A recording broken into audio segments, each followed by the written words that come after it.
Okay. So this series is going to be raw video completely. So whatever I'm learning, I will be sharing with in day format. So this is a high level system design. Uh, how basically to perform in system design interviews. For that preparation, all the concepts, components, how they interact, what are the key concepts that I have to know. So day by day, we'll just go through this. And if you are someone who is looking for a video that like a professional video or something like actually you have to crack this. This might not be that kind of video. So I highly encourage you to watch other videos. And if you are just casually uh, walking through videos just to see, this is fine for you. Okay. So for the day one, I will be going to cover the single tier, two tier, and the three tier architecture with how the communication is happening and the core components. So we are just taking an example of scaling zero to millions. Any kind of app you can think about. It's an e-commerce application. It's an platform like Tinder or something like or Instagram. Anything that you can think about it. Okay. So let's think about like you have zero users or at least hundred of couple of users that your application is using. So you probably have a server. Basically, server is basically your computer, or it can be a instance over the cloud, like EC2 or the Azure, any virtual machines that you can think. Okay, that have some configuration, CPU, memory. Okay, so you basically deployed your all of the application like backend services, front end, your code, and the DB as well. So this is a single server setup. So what happening is like your users over the internet are accessing your server. Let's understand this how the communication is happening. So basically when somebody type a domain, let's suppose you have a domain in your server, so that domain will be typed on the web browser, that URL bar, and a DNS is there. We'll come to in upcoming chapters what a DNS is. So just let me help you with that. It basically just translate your it has some map kind of thing, your domain and the IP address associated with that name, because human is better remembering the name rather than IP addresses. So DNS is convert that DA domain and give the IP, and that IP is request your server, and then whatever you request for, you will get in the response. Yeah, that's what. This is called the single tier. Everything is in the single server, so it's easier to develop, manage, and easy to deploy as well. But it's hard to scale, and it have a single point of failure where if this server crash, then the entire application, your entire application will be shut down. So this is a biggest problem. So to confront this problem, uh, like let's see how the things working. Like if you have this database, okay, let's suppose there's something gonna happen like to a server, your users data will be got erased or deleted. Okay, so to solve this, like we come to the two tier architecture. I basically keep it as a two tier. So just separating the DB outside your server. DB is basically another. Let's suppose you took another server, or you explicitly buy the or purchase the database services. It can be Neon DB, it can be AWS, Postgres, or anything. And similar things will happening here as well. User type the URL on the search bar, and DNS will gives the IP address for that, and you communicate with the server. If any kind of request you are make that includes database querying, the server need to retrieve some data from the database, then it will get the data and to send it to the user.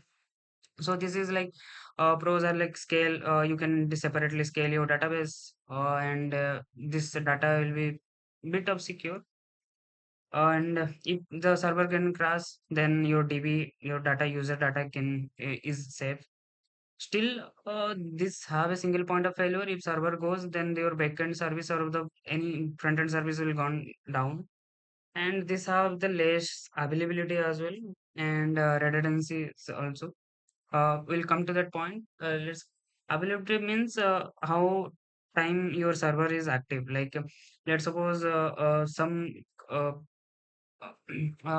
server your server get crashed. That means the entire like the users are not able to access their data when they need. They are not able to access it. Some the redundancy here, no redundancy will be is there, like you cannot increase like. Okay, so we'll come to the next. How do you handle the redundancy? So redundancy basically making duplicates. Your data should be duplicate. Okay. Here redundancy is making duplicate. If I search for the redundancy, okay, meaning you can probably say like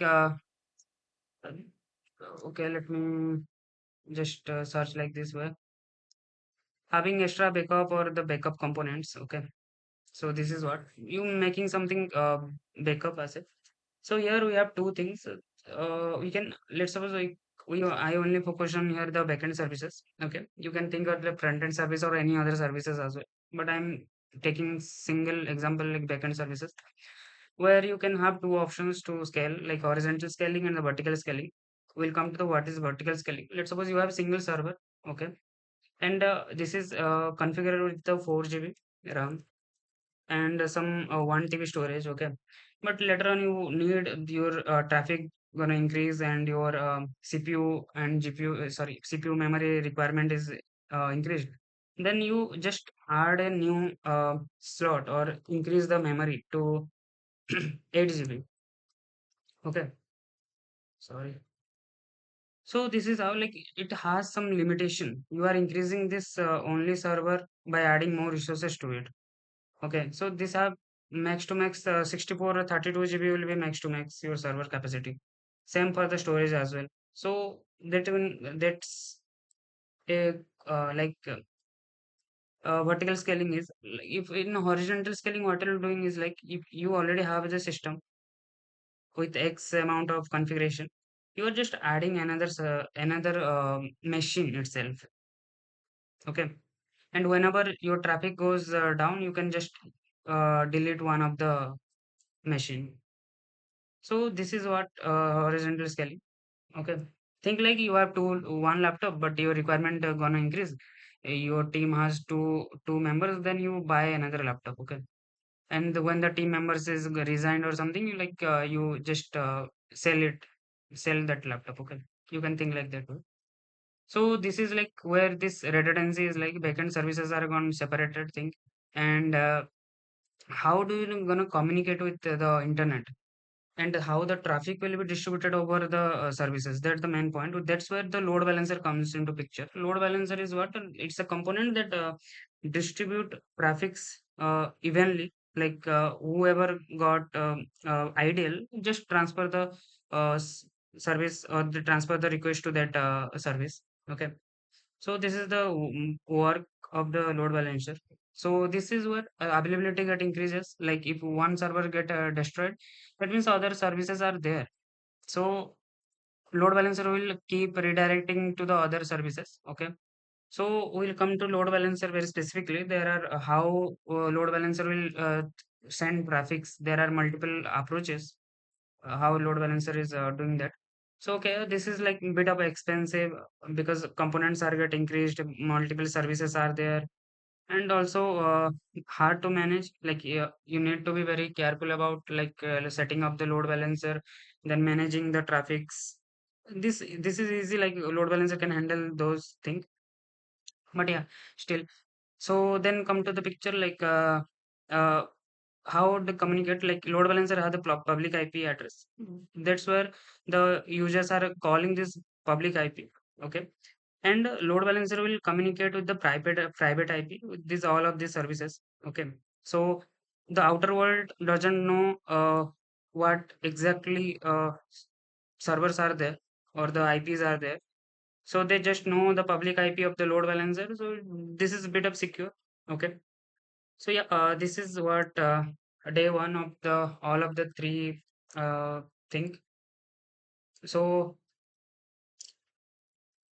yeah, so okay, so this is like we'll next move into the some optimization of proper performance and data.